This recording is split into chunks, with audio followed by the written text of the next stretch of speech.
Use checklist validation to standardize Jira processes. To create the validator, navigate to Project Settings, Workflows. Click on the pencil icon to edit the workflow. Select Diagram Mode. Click on the appropriate transition.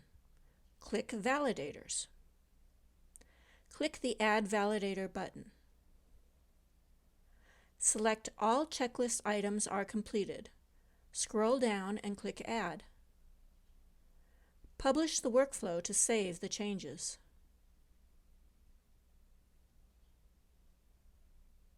The validator will prevent the issue from being transitioned until all checklist items are complete.